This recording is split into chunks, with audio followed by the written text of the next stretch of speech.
The core question of this documentary asks, how did 2.5 centuries of peace endure under the Tokugawa shogunate? The paradox begins with Sankin Kotai, the system of alternate attendance that linked daimyo to the capital both politically and economically. This policy was not merely ceremonial. It functioned as a fiscal machine designed to drain feudal coffers and prevent coastal mobilizations for war. Animated maps reveal the careful choreography of monthly journeys that tethered the daimyo to the shogunate's control. In Katsura and Kisakaido routes, the daimyo's retinues moved in ceremonial splendor, while the economy slowly bled for the sake of peace. The second act shifts to the samurai, whose status as warriors becomes paradoxically challenged by prolonged peace. Although battlefields quieted, the samurai class faced disciplined adaptation. From war chiefs to salaried administrators, the economy itself reoriented.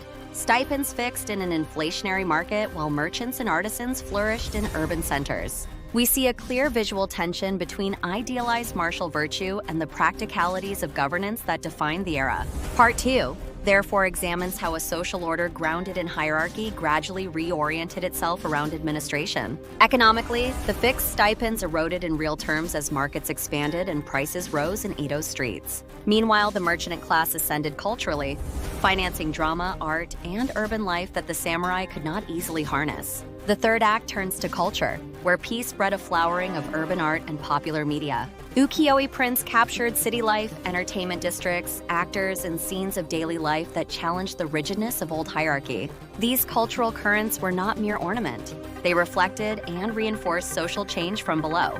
In this sense, peace incubated a new public sphere where information, image, and performance circulated beyond aristocratic control. The final analytical thread asks, why did the Tokugawa order eventually falter despite its extraordinary stability? The Commodore's arrival symbolized the collision of isolationist policy with global forces and technological advance. Thus, the peace era was double-edged. It delivered centuries of stability while sowing the seeds of internal strain.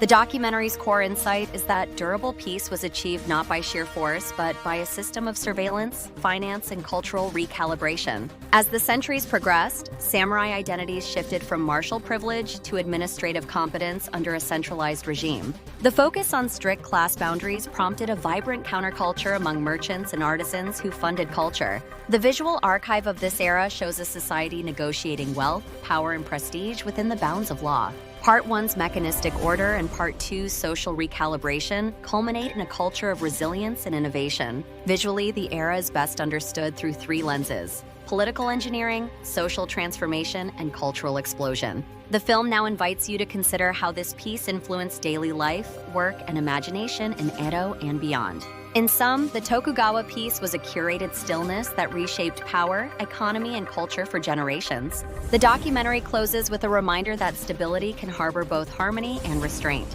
progress and pressure. The analytical journey thus reveals a paradox: enduring peace as a crucible that forged both continuity and impending change. Ultimately, the empire's stability under the Tokugawa era set the stage for a dramatic encounter with the outside world in 1853. The narrative ends here, inviting continued study of how governance, economy, and culture shaped modern Japan.